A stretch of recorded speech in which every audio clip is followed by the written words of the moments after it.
Okay, so this is your review that you would watch before you take the 6-3 and 6-4 retake of the quiz. You can retake either just the 6-3 or you can retake 6-4 or both.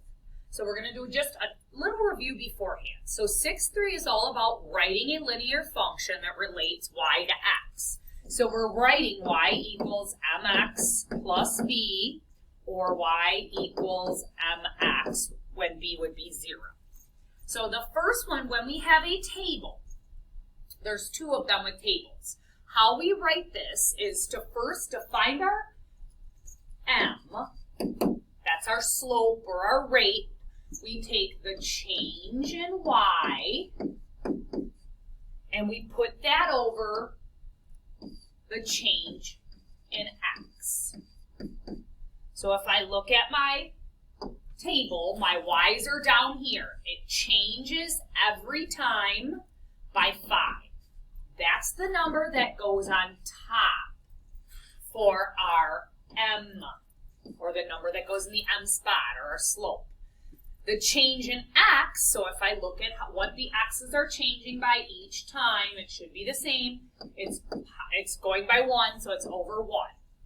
So my slope is then simplified, and it's actually 5 over 1 is 5. That's my m. So I have y equals mx. And then I need to see if I need to add the b, or our y-intercept. Remember, on a table,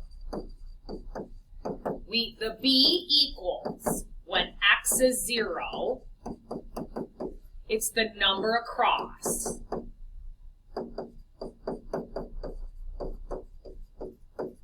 So, x right here is 0, so that number across is my b. If my b is 0, I don't write plus 0, I just keep it in this format, so I'm done.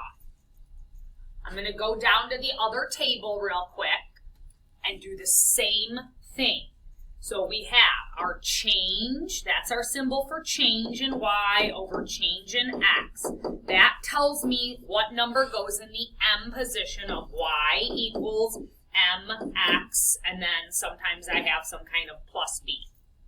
So again, my change in y is on the top.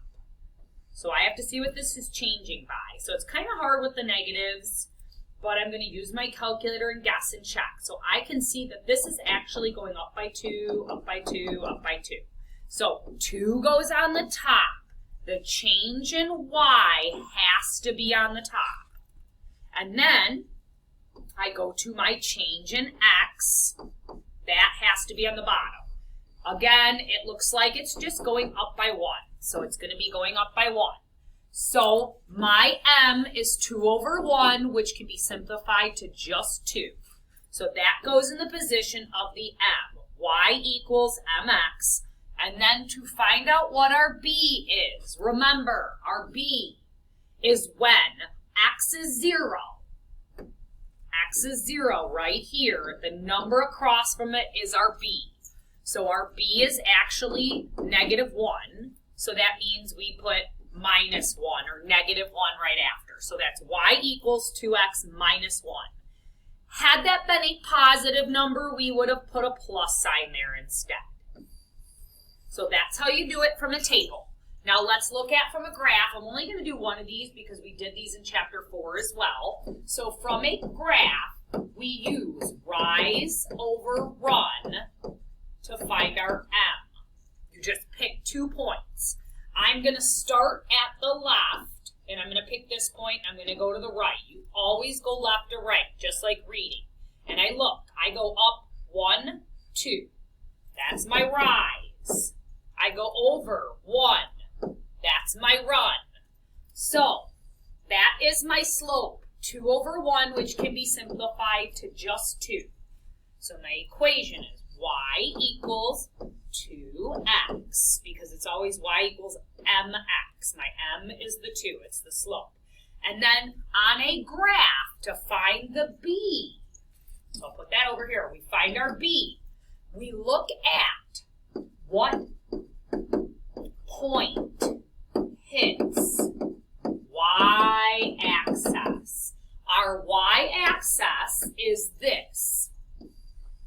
and down.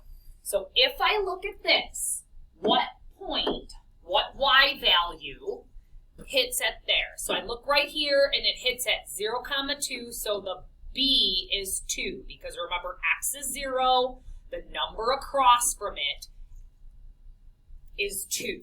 If there were no ordered pairs on here, you'd just be able to see it hits at 2, so it's a positive 2. So we write plus 2 because it's positive. That's our b. Y equals mx plus b. So that is how you do the 6.3 section of writing equations. Also, known as functions from graphs and tables. So at this point, you would pause the video if you're only doing 6.3. If you're doing 6.4, this is where it starts at.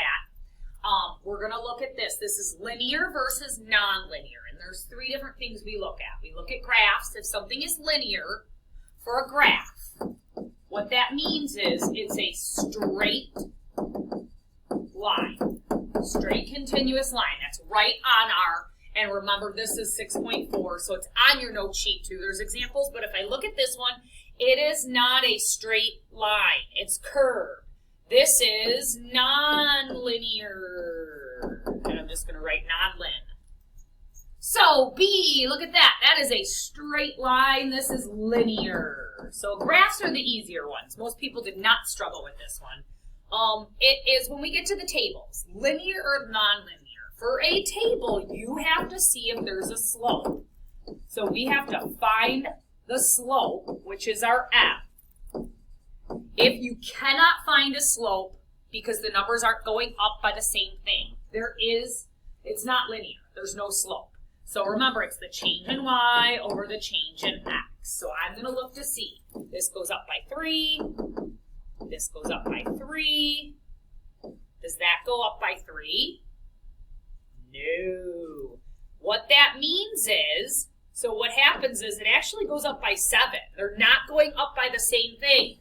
That is non-linear because we cannot write a slope.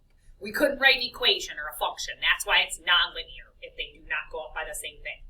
If they do, that means you check the x, you check the top too. You have to check both. All right, and then looking at equations. So I have just a little note sheet. When we do linear or nonlinear, when we look at equations, I first like to look at nonlinear. It's easier to tell if something is not linear. Not linear would mean you have x with an exponent of some sort, like x squared. Or you would have like x times y, where they're multiplied together. That means x times y, not linear. You cannot have an x or a y on the bottom of a fraction. These are all non-linear. So those are easy to tell right away if they're non-linear, if it has any of those things.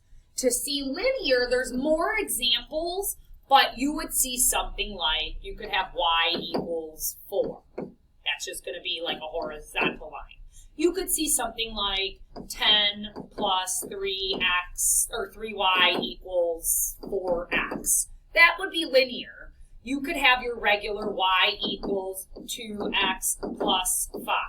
That's linear because it's slope-intercept form. You could have 4x plus 3y equals 10. That's standard form. But like I said again, it's always best to check the nonlinear because it's easy to see. And then if it doesn't do any of these things for nonlinear, basically it's going to be linear. If it's in these forms, there's other forms too. Just linear, there's so many forms, it's hard to write them all. So we look at the nonlinear first. So hopefully this helped with your review, and you are ready to retake your quiz. That is also going to be sent out with this video, and good luck.